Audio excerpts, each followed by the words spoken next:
This is actually our third Hag Festival, and I'm very happy that it's still happening here in QC because in QC, there's more to explore. Tama po ba ako? Yes! At saka syempre, sa QC, nasan ba ang joy? Okay, so doon tayo sa may joy sa ligaya. Tama ba ako?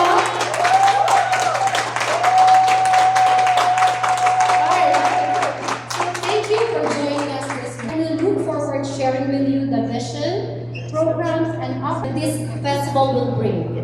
To formally begin our program, may we call on our distinguished guest. Actually, nandito na po sila sa harapan. We have, of course, our dear Mayor, Honorable Mayor Joy Belmonte. The Chairman of the National Federation of Hog Farmers, Mr. Chester Warren Tan. Of course, we have Mr. Alfred Nang, the Vice Chairman of the National Federation of Hog Farmers. And we also have Dr. Cora Occidental.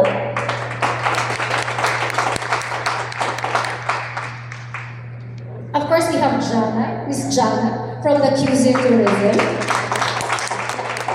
And our Chairman Emeritus, siya po ang pinakabata today, Sembo Mercado. Alright, to officially welcome us for today's gathering, it is our privilege to hear from a leader who continues to champion local economic development, food resilience, and community empowerment. Then, please join me in welcoming the Honorable Maria Josefina G. Belmonte, City Quezon City.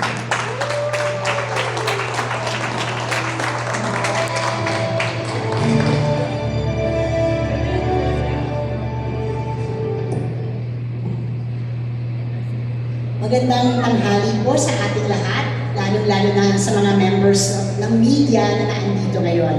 We are also, of course, blessed with the presence of our hog raisers and farmers. I think they are here. And nandito rin po yung mga chefs natin, kasama po natin. But dito sa panel po, I would like to acknowledge the presence of our Chairman Emeritus Plenipotentiary, or CEP, Mr. Bong Mercado. Si Mr. Chester Warren Tan, kasama po natin si Mr. Alfred Nam, si Diana Barata, and si Ms. Cora ay kasama po. So we in Quezon City are excited to host the 2026 Hog Festival.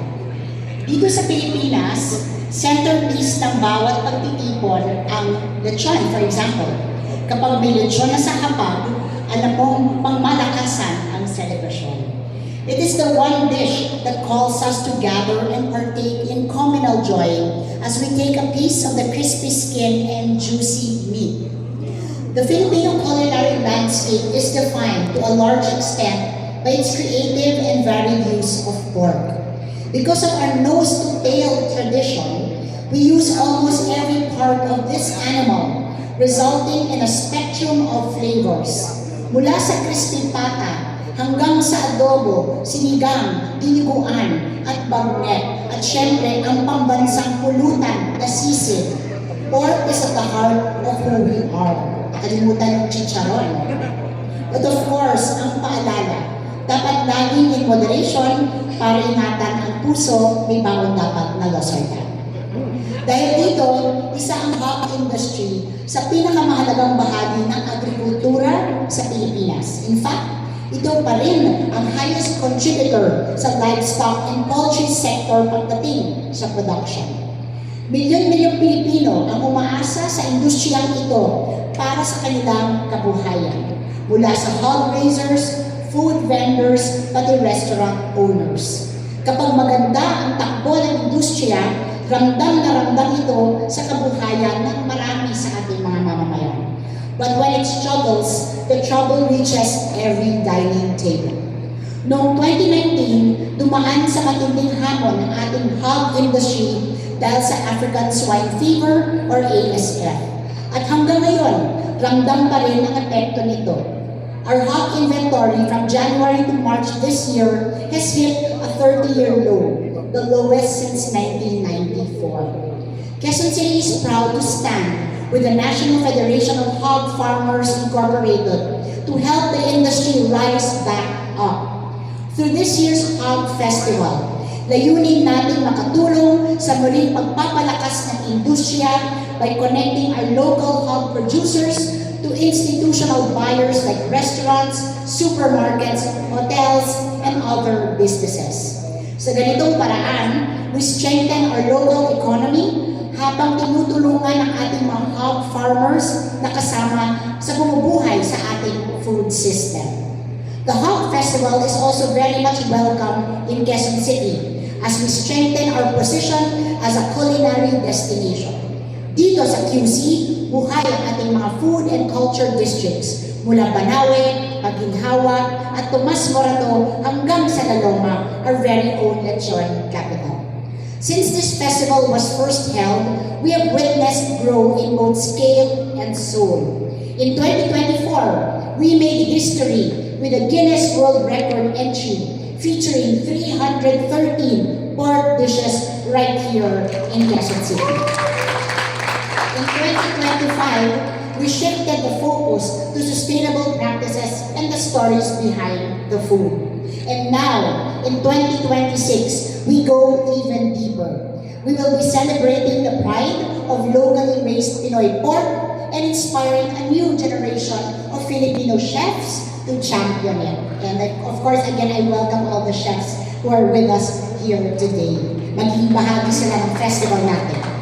We will hold the Hog Festival 2026 on June 12, coinciding with the 128th Philippine Independence Day. That timing is intentional. We will gather the best of Filipino culinary talent in that one day. Because what better way to celebrate our freedom than by proudly lifting our own farmers, our own food, our own culinary heritage. We invite all of you to join us on that very special day, June 12, 2026. Sama-sama natin ipakita ang ating suporta sa ating local hog industry. Choose Pinoy pork and celebrate with us at Hog Festival 2026. Maraming salamat and see you all again June 12, 2026 sa Gateway Mall, tama ba? Araneta City. Again, maraming pong salamat at again sa mga media, members ng media na nandito, sana supportahan po ninyo as you always support us sa ating darating na Hog Festival. Mabuhay po tayo and God bless us all.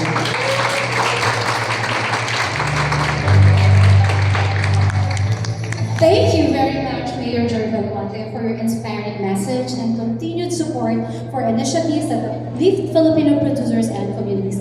Actually, tama yung sinabi ni Mayor, no? Without the sizzle of the sisig, ang lechon, that's very un-Filipino. So dapat we have to support local, love local, and be Filipino. Tama ba? Alam ba kayo naman doon? Okay, Quezon City Government Facebook page. We are live. We're streaming live right now. And also, we are present on Zoom members of our media that are not physically present today kasi they have other ganap also, but they are on Zoom. So, hello to all the medias who are on Zoom today. And then, so at the heart of every successful movement is a clear vision. So to share the inspiration and purpose behind the Hog Festival 2026, may we now welcome our very own chairman, our very hardworking chairman, Mr. Chester Warren Tan. Hello. To our very energetic, forever young, Honorable Mayor Monte, and of course our ICQC Tourism, Ma'am Gianna, and of course our past Chairman Bong Mercado, Vice Chair Alfred Nam, and Dr. Cora Occidental. So, good morning to all. May buntag, may buto sa kaninyong tanong. So, my hometown actually is in General Santos City. I'm a third generation farmer, kaya we are having this occasion kasi gusto nating pagpatuloy. So I'm hoping also also into ano na rin, agriculture. Kaya, fourth generation. So, also to our media partners, mga kasama nating chef, this Hag Festival 2026 is national celebration of Filipino pork heritage, culinary creativity, agriculture, and community spirit. Bringing together the chefs, farmers, restaurants, culinary students, industry leaders, and food lovers in one flavorful movement rooted in Filipino pride and agricultural solidarity. Inspired by this success of previous Philippine Hag Festival and record-breaking pork showcases across the country, the 2026 edition seeks to elevate pork beyond the plate, highlighting sustainability, local livelihood, education, cultural identity, and food sovereignty. More than a culinary gathering, the festival is a call to action. Of course, support local, love local, be Filipino. Thank you. Mayor Joy, we support local, not only local, yung local produced na hog, but poultry and other agricultural products. So, the festival champions the belief that Filipino pork deserves to be celebrated, protected, and prioritized. Not only because of its quality and flavor, but because it represents the hard work, resilience, and future of Filipino agriculture. Of course, may mga objectives tayo dito sa festival. So, of course, to promote and strengthen Philippine ag industry, encourage Filipino to support locally raised pork over imported products, create awareness on the importance of food security and food sovereignty, showcase Filipino culinary excellence and regional food tradition, provide a platform for chefs, farmers, producers, and students to collaborate. Of course, strengthening our tourism and cultural appreciation through Filipino cuisine. And advocacy and mission natin is the Hag Festival 2026 advocates for the preservation and growth of the local hog industry by encouraging consumers, restaurants, hotels, and culinary institutions to patronize Filipino-raised pork and locally sourced ingredients. So ang gagamitin po natin dito sa Hag Festival is 100% na local produced pork.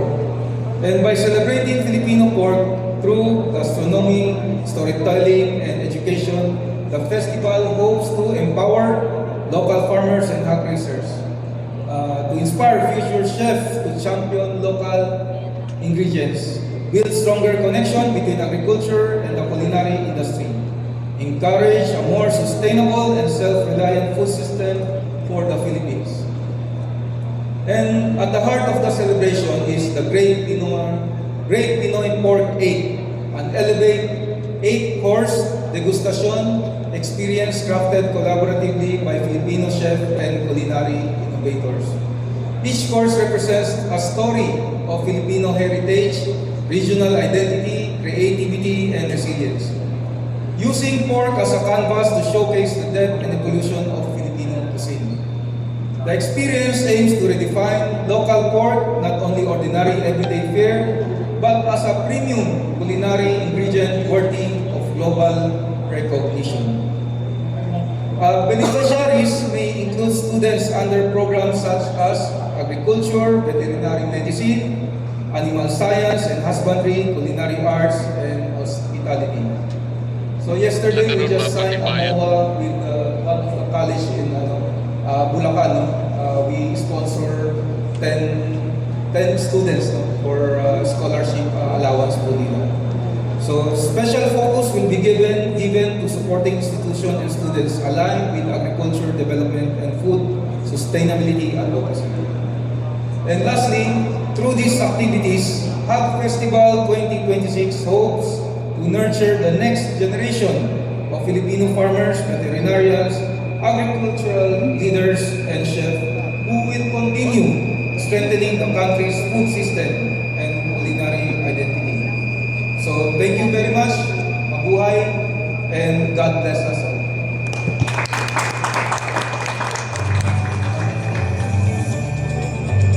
Thank you, Chairman Chester, for sharing the vision that drives this year's celebration and for your steadfast commitment to advancing the local hog industry.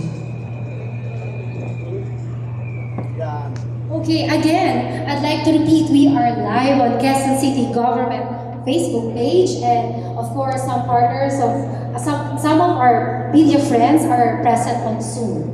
Okay, so yun lang po. Again, and now let us take a closer look at what everyone can expect from this year's celebration.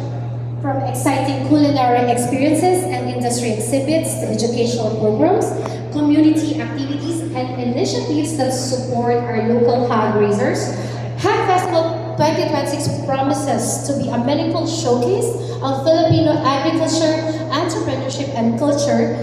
And of course, at this point, allow me to present the highlights and key activities of Hog Festival 2020. Oh, by the way, I forgot to mention my name. I'm Jad Buena Flor. I'm the Hog Festival Director. So, sorry, nakalimutan po natin ito. Anyway. Minsan po nawawala po talaga tayo sa sarili. Anyway, of course, we are National Federation of Hog Farmers Inc. We have members across the Philippines from Luzon, Visayas, and Mindanao. So imagine, lahat po na magbababoy mula Luzon, Visayas, at Mindanao. Ako din po, magbababoy din po ako. So, meron po tayong maliit na baboy sa Bulacan. So, alam din po natin yung hirap at struggles ng mga magsasaka natin. And then,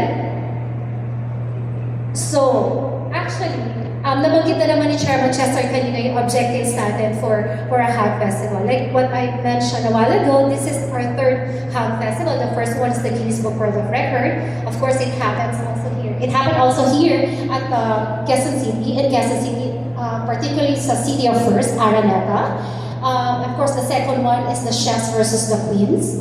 And this third Hog Festival will be a different take on the Filipino cuisine. So what we did is within the Pork Labanan, the Great Pinoy Pork Culinary War. So first of all, I'd like to acknowledge the presence of our school today. We have also from Lyceum Philippines University, our students, sila ang ating mga pork warrior, pork Labanan warrior. And our chief warrior is, of course, the rockstar chef, Rolando Laudito. Yeah. Okay, next we have, of course, we have the La Salle College of St. Benilde. Students of the La Salle College St. Benilde. They will be mentored by Novotel Manila Araneta City College Chef Latina and the ID styles of Manila Araneta City Chef Renner. Asan sila? Okay. Anyway, so next one, we have Our Lady of Fatima, Quezon City. Alright, they'll be mentored. The worship is, of course, our international chef, the chef of World Kitchen, Chef Steve Ma. And represented today by our friends from Gateway, Manila, Araneta City. We have here Rodel and Miss Arian. The next is Far Eastern University. Alright, they're mentored by Bahay ni Cabel. Bahay ni Cabel is a big Michelin gourmand 2026. So talagang pagmalakasan po tayo today. We have the Rockstar Chef, of course, the culinary icon, and we also have the big Michelin gourmand restaurants. So, like what our chairman mentioned a while ago, this festival part of the proceeds will go to scholarship assistance for Bulacan Agri-State colleges. The reason why we're doing this is because we wanted, of course, syempre, ayan.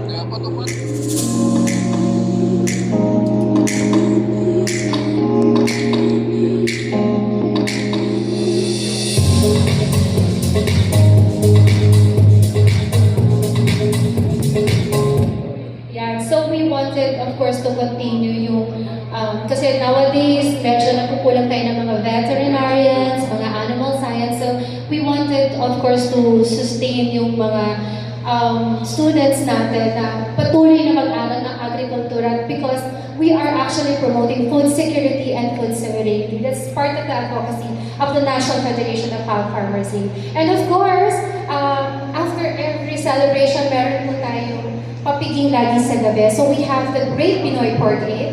It's a degustation de the mission that will be happening on also June 12 sa gabi po. That will be at the Novotel Manila Araneta City. Sorry, madami kasing Manila at Araneta City. Anyway, we have, of course, our celebrated chefs. We have, of course, Chef Rolando Laldico. Gigisingin niya kayo ng kanyang dish sa ating degustation that night. We have Chef Mike Tatu, the Simple Chef. And we also have Chef Reyes Sisip and Chef JJ Sisip.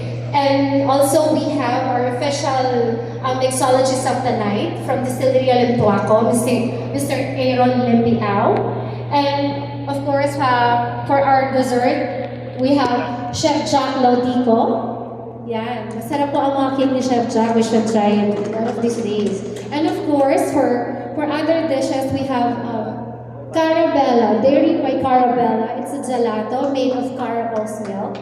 So, Chef DJ Eric John Buenaflor will be providing us the palate cleanser of the night. So, that's it. And of course, another activity before the degustation is the cocktails. So, we call it Bago ang Hapag. We partner with Cubics Livestock for the Cochinillo that would be cooked by Asador de Manila of the World Kitchen of Chef Gail. We also have the Plaza Ham Premium Bake Ham. We awarded them as the Sarap ng Pinoy Pork Ham last year during the Fiesta Degustation. And then we also have the cocktails will be provided by Distilleria Limtuaca Museum from the oldest distillery company in the Philippines. And they also have a museum in Intramuros, Manila. You should visit them. And of course, we have Bahay ni Cabel. They'll be preparing a Mindanaoan spread. They call it the Pampang Soup. Of course, partner with our Sulu Coffee. And we also have the mooncake from the Hammer Chef. And then we also have a meaningful partnership with the Greenford Woods. These are the farmers from Benguet, Atang Benguet, and it's headed by Chef Waya. And I'm very happy to announce that they'll be our official vegetable partners for the event. Okay? And syempre, we also have the assistance coming from the Our Lady of Fatima Antipolo. They'll be the one to assist our chefs for the night for the presentation of the dishes. Okay. So, ayun. And that concludes the presentation of the festival highlights. We hope today's preview has given everyone an exciting glimpse of what's in store. We look forward to welcoming industry stakeholders, food enthusiasts, families, and the general public as we come together to celebrate and support the Philippine hog industry through Hog Festival 2026. As we continue our program, we now hear from a leader whose dedication and support have helped strengthen the mission of the organization and the festival. Please welcome the Vice Chairman of the National Federation of Hog Farmers Inc., Mr. Alfred Nam, for his inspirational message.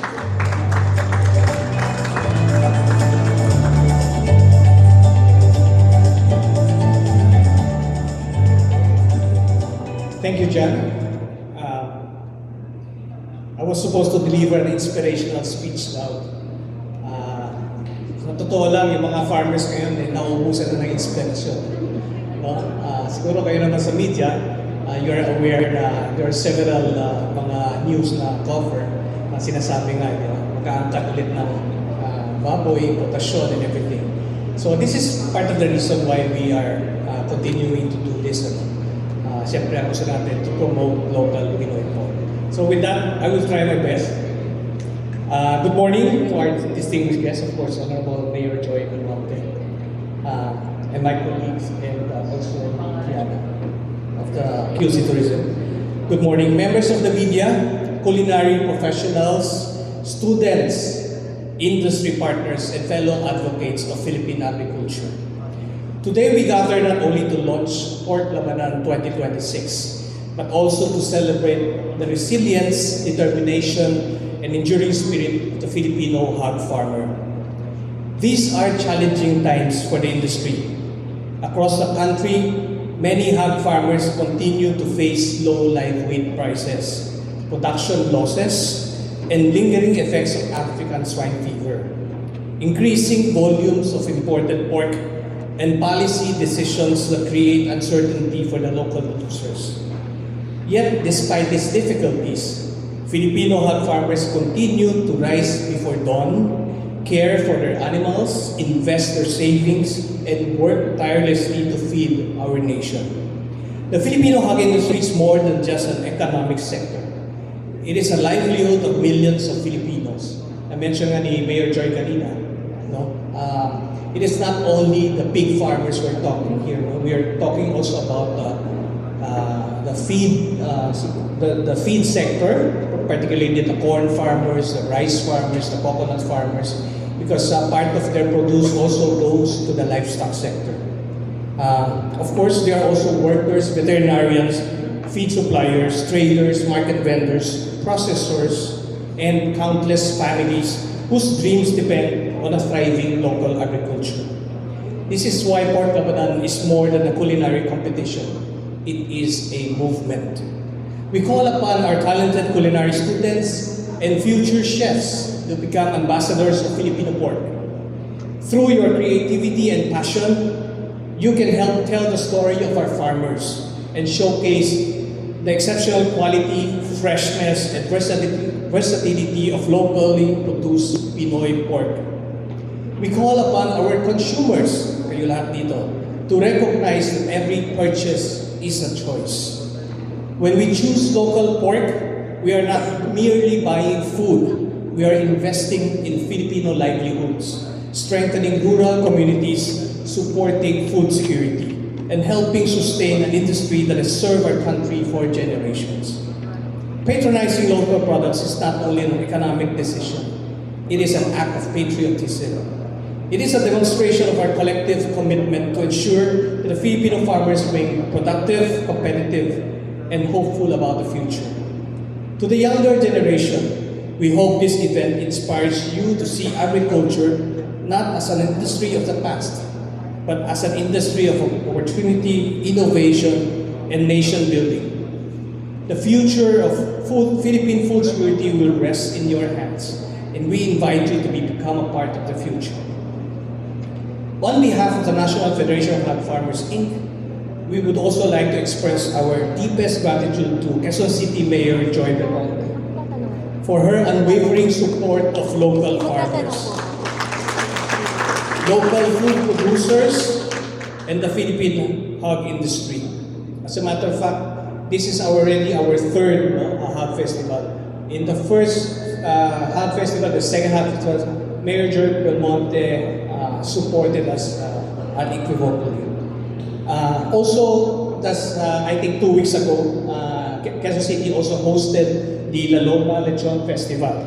So I think this is the lechon capital of Quezon City, and it will indeed help a lot promote the lechon of La Loma. Like a few days ago, I also learned that Muñoz Market has banned imported pork from being sold. No? So sana, I think APRA LGU has also done the same in support of the local farmers. I'm hoping that maybe Mayor Joy can instruct all the local markets here in Quezon City. Sana iba na rin ang selling ng imported pork, no? Para yung fresh local pork can be sold to help a lot yung mga local farmers natin. So anyway, her administration's commitment to programs and promote local products and support agricultural stakeholders have helped give our farmers a stronger voice and renewed hope. We are honored to have Quezon City stand with us as partners in advancing the welfare of Filipino agriculture.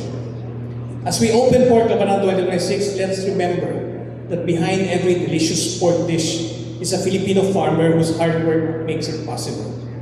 May this event inspire creativity, strengthen national pride, and remind all of us that when we support local Pinoy pork, we are supporting Filipino families, Filipino communities, and the future of our nation.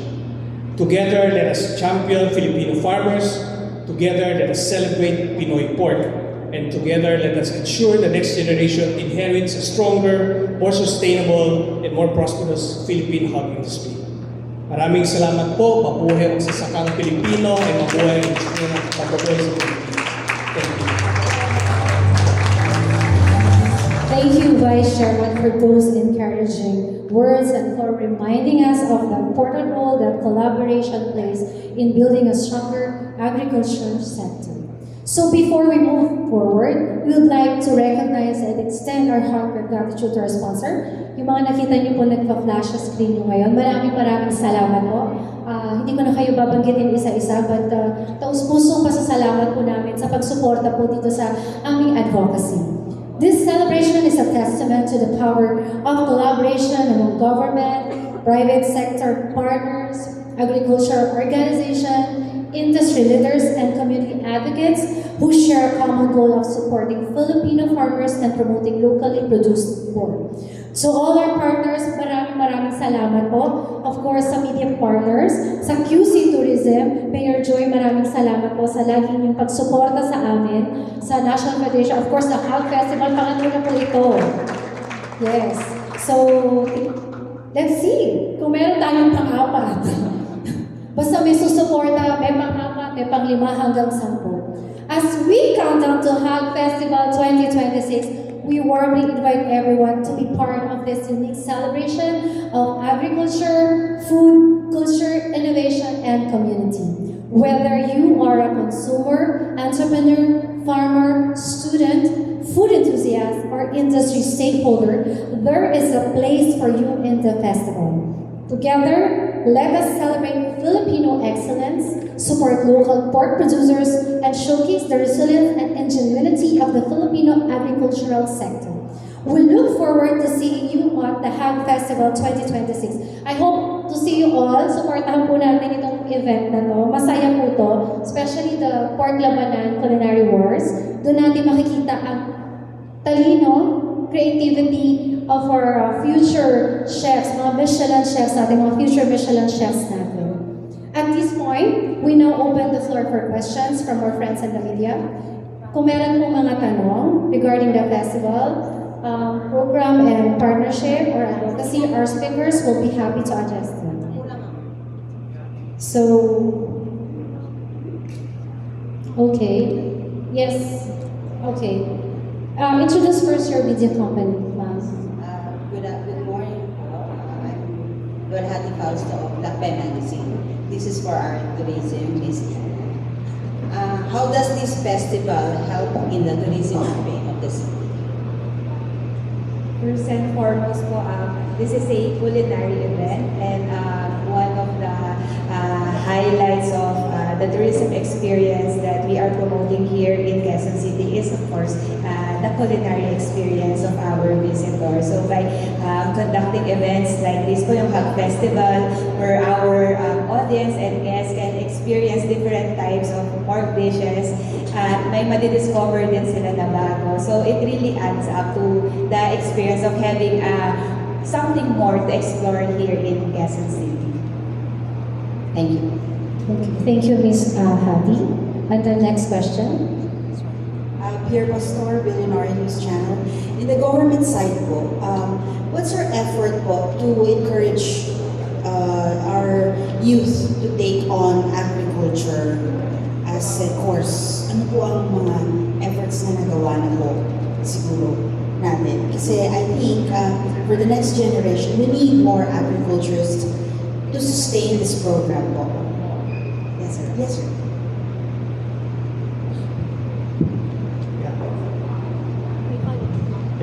Hello. Thank you for that wonderful question. Actually, the government kasi is keeping us busy by yung mga policies na ginagawa nila. And yung efforts naman is more of really, protecting our industry and protecting our local farmers. it's really a valid point na ni-raise mo. Like, agriculture is parang yung mga kabataan natin parang ayaw na nahiya na. In our ranks, of course, we encourage, like Chairman Chester, yung mga next generation na mga ano namin. We encourage our children, for example, to take up agricultural courses, to take up the business as well. That's the reason also why we started a CSR program here of sponsoring mga scholars is practically to encourage these mga students to promote or to take up more agriculture courses para makatulong sila. Marami nga even sa veterinary medicine, for example, yung mga graduate ng veterinary medicine, lahat pupunta sa small animals. Ang laking percentage na pupunta sa small animals. And I think like Cora, who's been the past president of Philippine Veterinary Medical Association, they are also encouraging yung mga vets na bumalik kayo, tulungan na yung mga racers, yung mga magmamano, and everything. Para kasi yun talaga yung food security. Hindi naman natin makakain yung pets natin, di ba? So, I think these are a concerted effort. Kailangan tulong-tulong lahat ng different organizations, and we will start doing our part as well. Thank you. May follow-up lang po. Dahil third year na ng Hog Festival, so far po, ano po naging achievement in terms of the ano po, yung ating challenge na nag-import pa din ng mga hogs. So meron na po ba tayong nagawang hakbang para po mabawasan yung appreciation of imported hogs instead of yung local po talaga yung tatakin? Sa akin po ba ang tanong na ito? Anyone, sir. Yes, sir. Thank you po. Good morning. So, regarding that, kung meron bang improvement, so what we are saying, kasi pagka hindi tayo tuloy-tuloy na mag-ingay or mag-voice out, ngayon nga, every year, nagkakaroon ng additional importation. So for example, very good example is yung happening right now. I think they tripled the importation of pork na wala naman tayong shortage. Tapos ang prices are very low, hindi kumikita yung mga local farmer. So kung hindi natin ginagawa to every year, hindi tayo nag-ingay. So mas lalong palala yung ating sitwasyon. So what we are doing is continue, hindi po kami magsasawa na mag-ingay, na humihingi ng suporta sa ating mga congressman, sa ating mga senator to support yung local and to give more benefit or tulong sa local instead of assisting yung ating mga importers or imported products. But let us clarify na yung kakulangan natin dito, we always admit naman na meron tayong deficit, hindi lang sa pork, sometimes sa other agri-product, pero binibigay po namin yan sa ating gobyerno, Department of Agriculture, yung numbers, but sadly, minsan, hindi po nasusunod. They multiply it by 10, by 20. So, ang sinasabi lang namin, wala pong problemang mag-angkat tayo kapag meron tayong shortage. Which is, alam naman po natin anong month yung may kakulangan. Hindi yung month na talagang overproduce tayo dito, doon nila ibabagsak like mga onions, lahat na sa aqua, sa fishery, sa poultry, sa pork. So yun yung mga ginagawa natin ngayon. Kaya tuloy-tuloy, hindi lang naman Hog Festival. Marami tayong ginagawa para to continue na marinig tayo na talagang support natin yung local farmer. And i-add ko na lang din, total nandito na yung mga media. Ito kasi yung parang recent issue natin na merong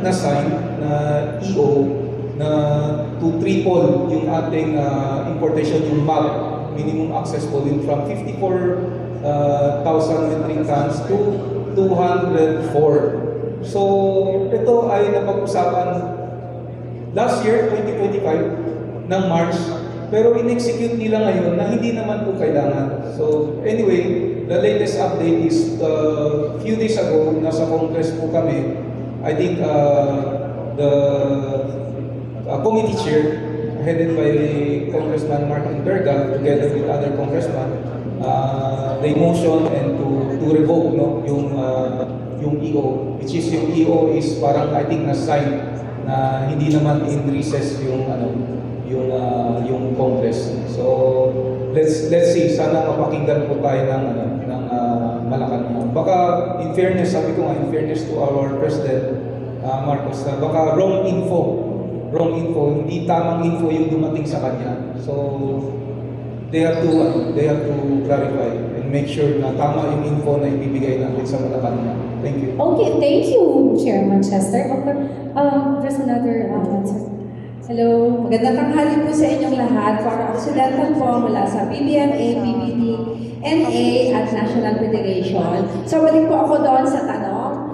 Ang relevance ng ating proyekto na ito, Hog Festival at Port Labanan sa ikatlong pagkakataon ay napakalaking bagay po sa suporta natin sa magsasakang Pilipino, especially po ang inyong tulong mula sa media na nakakatulong natin na maibahagi sa mga mamamayang Pilipino ang kahalagahan ng pagtangkilik ng sariling atin. Dahil po ang mga magsasakang Pilipino, mula pork hanggang crabs, ay napakalaking porsyento pa rin po sa ikiunlad ng ating economic industry. Okay, another follow-up question from I have something for the Honorable Mayor. Mayor, ano po ba yung medyo, di ba kasi may challenges talaga as they mentioned, but maybe locally in Quezon City, what are the efforts that we do for the backyard raisers of hogs? Or meron po ba tayong protection for them, right? And then po dun sa ating local universities in Quezon City, can we encourage students to take up agriculture and anything on agriculture? Well, first, your first question with regards to backyard hog raisers, wala pong backyard hog raisers sa Quezon City because pinagbabawal po ito ng batas because we are a highly urbanized city and there are certain regulations na kailangan are in place na hindi na po naayon sa isang highly urbanized city. So, kung matatandaan ninyo, nung nagkaroon po tayo ng ASF, inikot po natin yung lungsod at nakita po natin na meron pang panginanidan na mga backyard raisers in some of our communities. Yun po, we have to cull all of the hogs there kasi may na-infect yung isa at there is a certain distance na talagang kailangan lahat sila i-cull because nagkakahawakan. And therefore, we became very, very strict with regards to implementing that particular prohibition. No?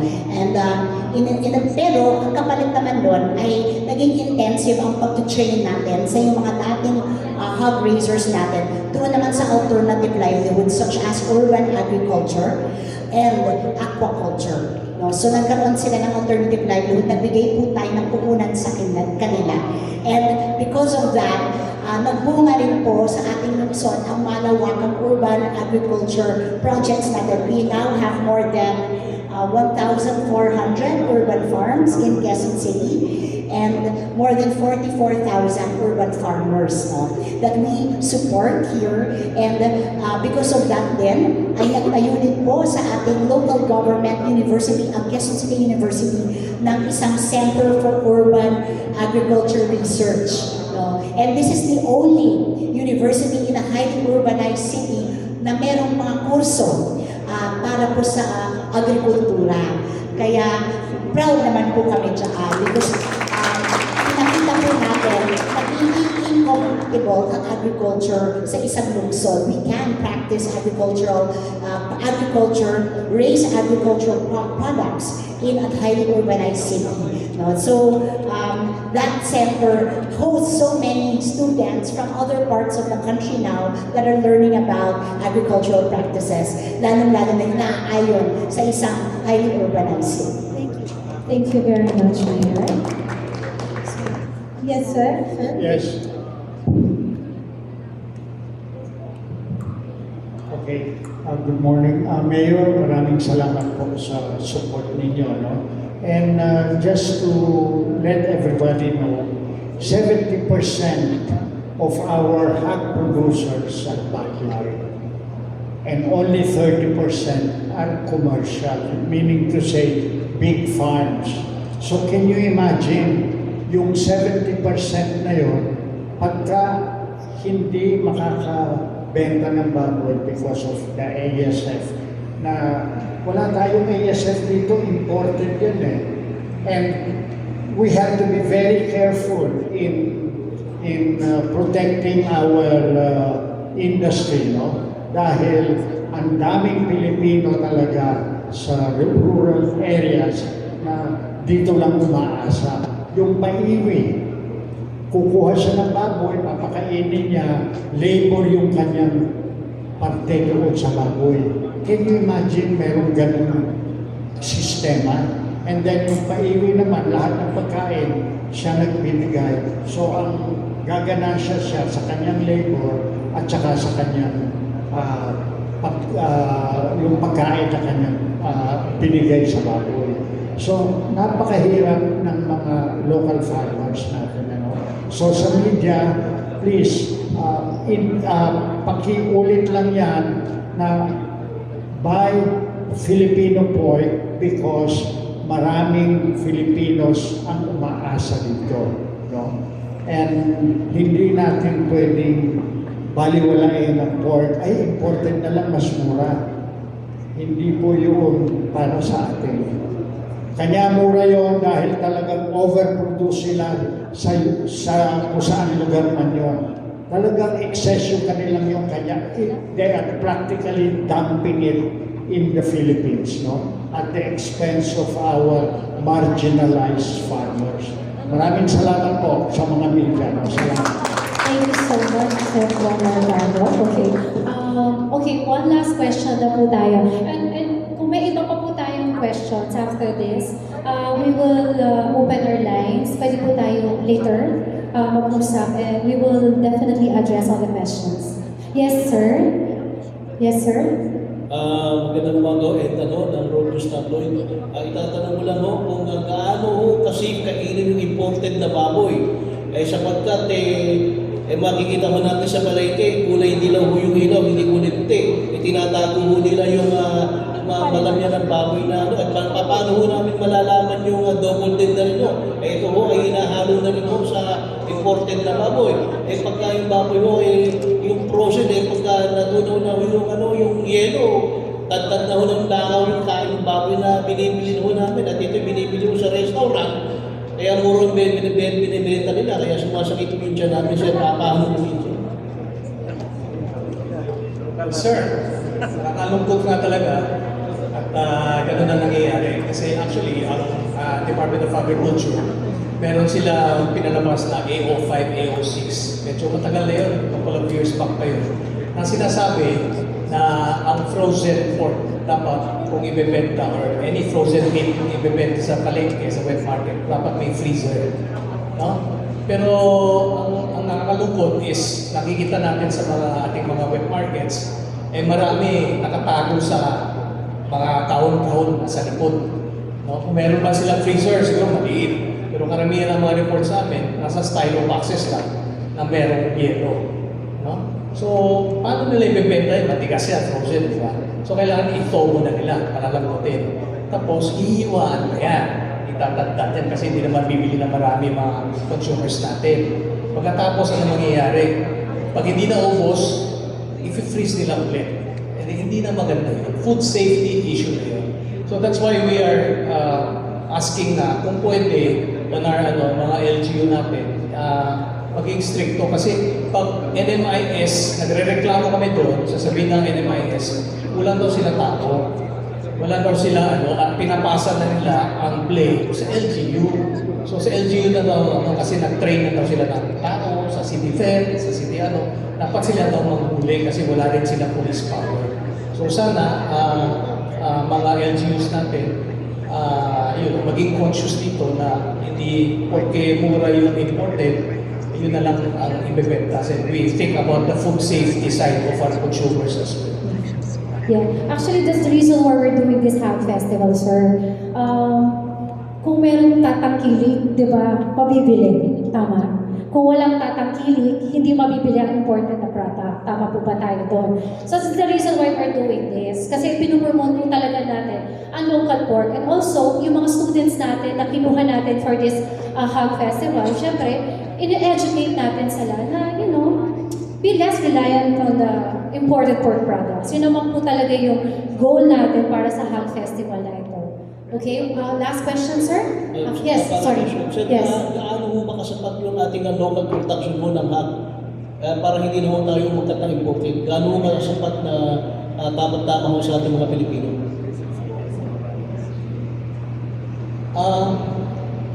Lagi namin kinocompute yan sa gobyerno. Pero meron sila ibang figures lagi. Di ba, ang sinasabi natin, paano natin makompute yung demand ng pork ng bawat Pilipino is yung per capita consumption na tinatawag. Kung ilang kilos ang kinakain ng bawat Pilipino sa isang taon. No? Ang PSA, lagi sinasabi, nasa 14.5 to 15. So kahit na i-compute natin na 15 kilos ang kinakain ng bawat tao, bawat Pilipino, i-times mo sa 118 million na Pilipino, tanggalin mo yung 2 million na nasa OFW at hindi naman kumakain sila, siyempre nasa ibang bansa sila. So 160 million, lumalabas yan. Ang demand natin is close to mga 1.65 billion kilos.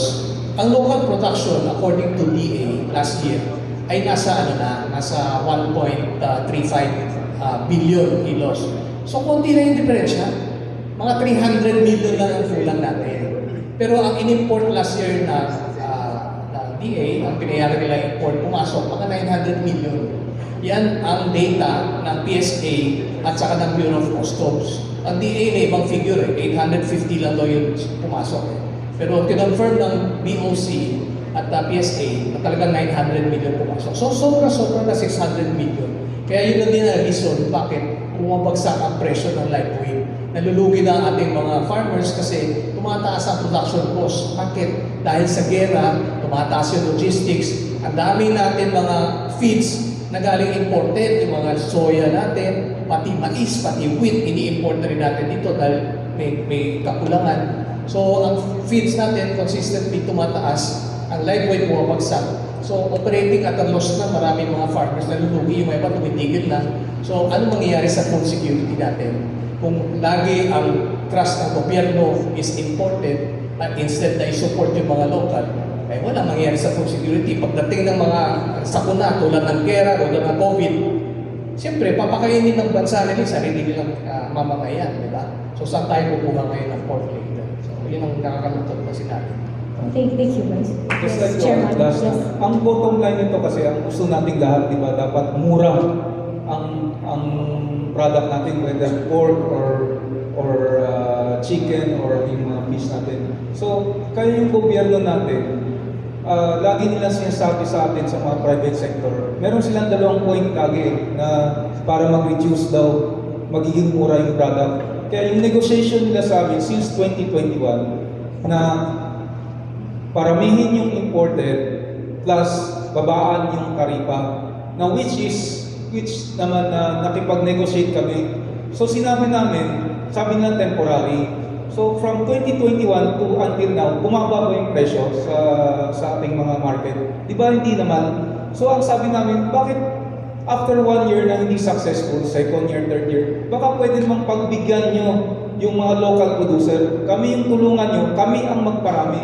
Once na maparami namin, kusang bababa po yung presyo. Yung imported products na pinaparating at saka pagbaba nyo ng taripa, yung pagbaba nyo ng taripa, ilang billion yung nawala sa atin? 14 billion yung revenues na nawala sa gobyerno.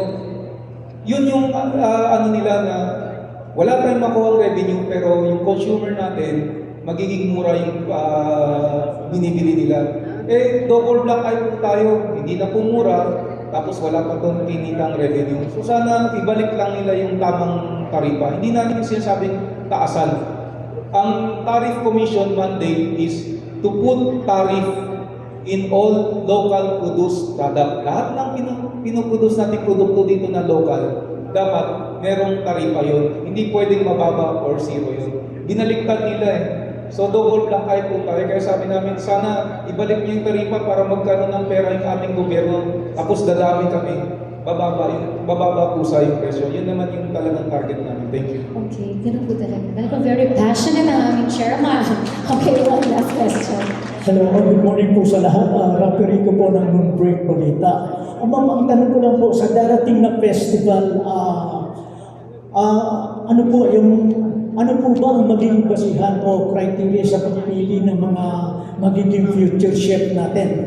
At ito po ba ay may tatanggapin na pang-premyo ng cash in case na nanalo po sila? Thank you. Okay, I'll answer that question, sir. Maraming salamat po sa pagpunta. Unang-una po, the experience that they will learn dito sa Port Labanan Culinary Wars is already, a prize na hindi nila mabibili ng kahit na anong salapi. Tama ba ako mga students? Sumagot tayo! Am I right? Right? Diba? Of course, meron silang matatanggap. Meron silang mga matatanggap na mga papremyo. Of course, meron tayong prizes coming from Masplex, Mamasitas, meron tayong mga prizes also coming from Beck Foods, yung mga partners na Distilleria Lentuaco Inc., meron tayong mga prizes na ganyan. Of course, yun din, ang maganda rin dito is yung camaraderie, yung samahan na nabuo nila, yung mga learning experiences nila dun sa mga mentorships nila. Kasi hindi biro yung mga ginawa nitong mga estudyante na to. To be honest, they've been practicing since last month. Last month pa po sila nagpa-practice together with their warships. Meron nga po dito na isa na po nakatira sa FEU. Meron nga po na, totoo po to. At meron din tayo na talagang hands-on po talaga ang chef. Sila Chef Lau, sila Chef Jerome. Sobrang hands-on sila, even sila Chef Stigma, na lumilipad pa from Singapore. So those experiences, panalo na po sila. At of course, with the support of the QC Tourism, QC Government, and Mayor Joy, panalo po talaga ang Hog Festival at ang National Federation of Hog Farmers. Alright.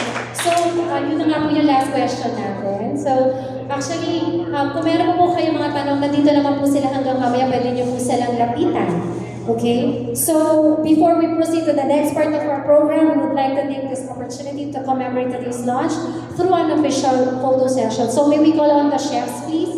Yung mga chefs po natin, Chef Lau, Chef Jack, Chef Jerome, Bahay ni Cabel, team, Chef Joey, Chef Christian, Chef King, of course from Gateway, Rodel, Chef Eric John Buena Flor, yes. You can just stand behind the panel. Chef Anna, Chef Jerome, Chef Anna, Chef Conrad, all the chefs of LPU na nandito. From Gateway, please, let's go. Chef Anna of CSB, please. Sila po ang ating magigiting na chef na magluluto sa atin. Chef EJ. Wait, let's go. Chef Ray. Hello. Wait. Sa kabilang side. And after that, our students, please be ready for photos.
LPU students, our Port Labanan warriors from Lyceum Philippines University, please. Let's go, kids. Next, please get ready from Far Eastern University.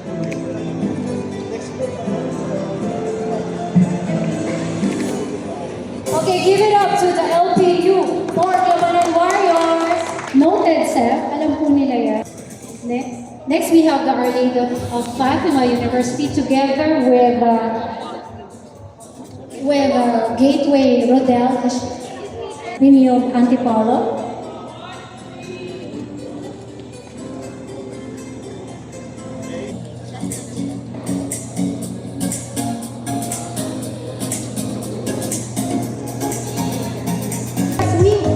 As we come to the end of today's press conference, we extend our sincere gratitude to all the members of the media, our partners, sponsors, guests, and stakeholders for joining. Siyempre, hindi kumpleto ang Hag Festival without the lechon.